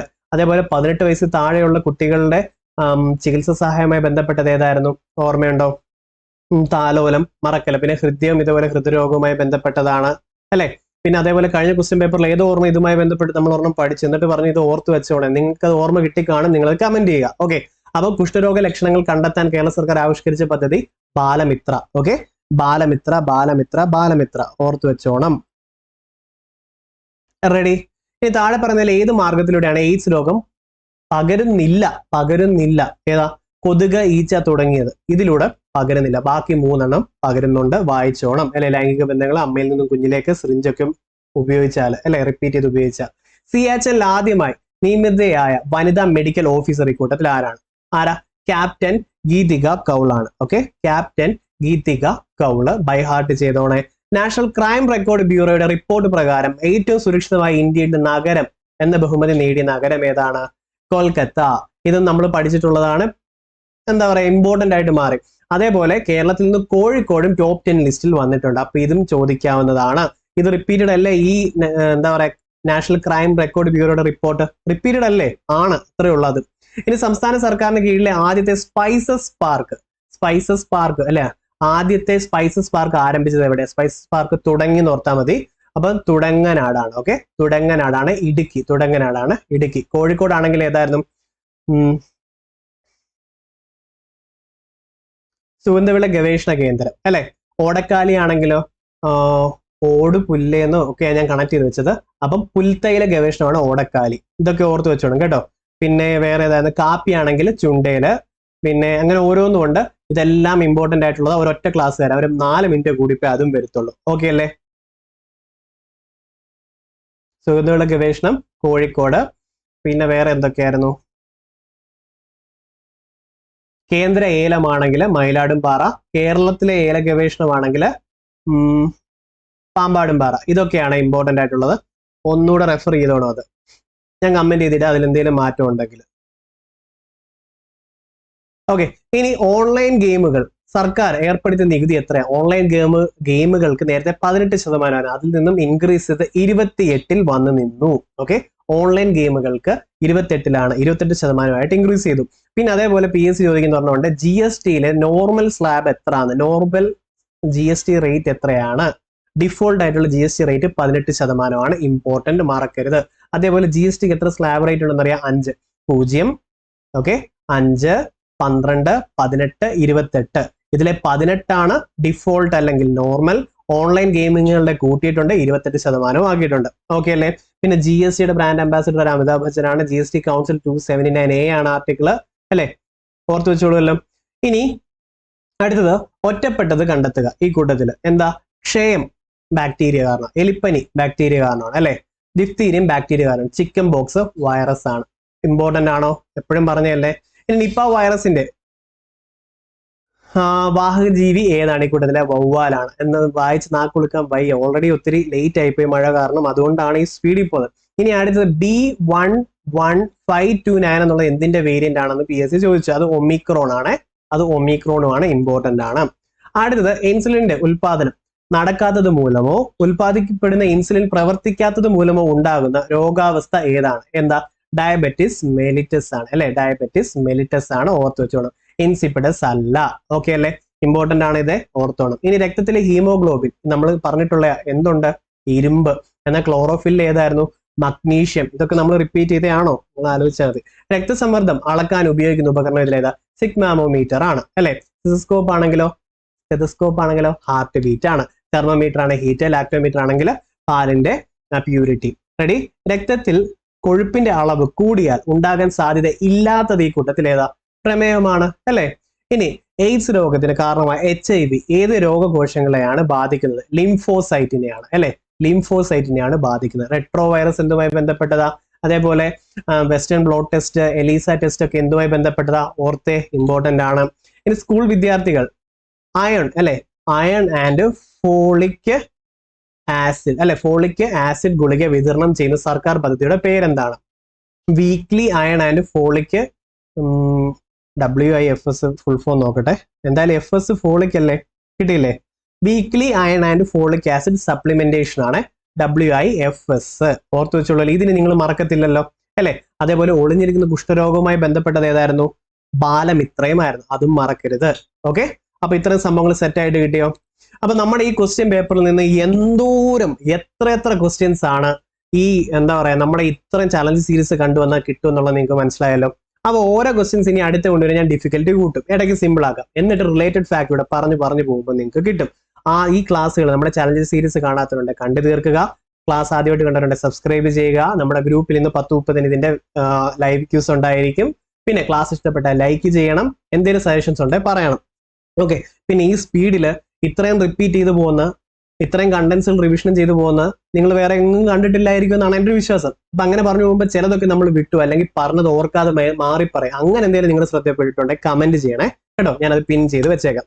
അപ്പം നമുക്ക് അടുത്ത ക്ലാസ്സിൽ കാണാം. നിങ്ങൾ നല്ല ആത്മാർത്ഥമായിട്ട് പഠിക്കണം. ഇത് തന്നെ നമ്മുടെ ഒരു ഇത്രയും സിസ്റ്റം അനുസരിച്ച് പോയിട്ടുണ്ടെങ്കിൽ നിങ്ങൾക്ക് ഈ ഒരു ക്വസ്റ്റ്യൻ പേപ്പർ ചെയ്തപ്പോൾ എത്ര മാർക്ക് കിട്ടുമെന്ന് മനസ്സിലായി. അത് തന്നെ മോട്ടിവേഷന്റെ മെയിൻ ഒരു സംഭവമാണ്. റിസൾട്ട് കൊണ്ട് തന്നിട്ടുണ്ട് മുന്നിൽ. അപ്പം മുന്നോട്ട് നമുക്ക് പോവാം. ഓക്കെ, അപ്പോ ബൈ, നമുക്ക് അടുത്ത ക്ലാസ്സിൽ കാണാം. Thank you.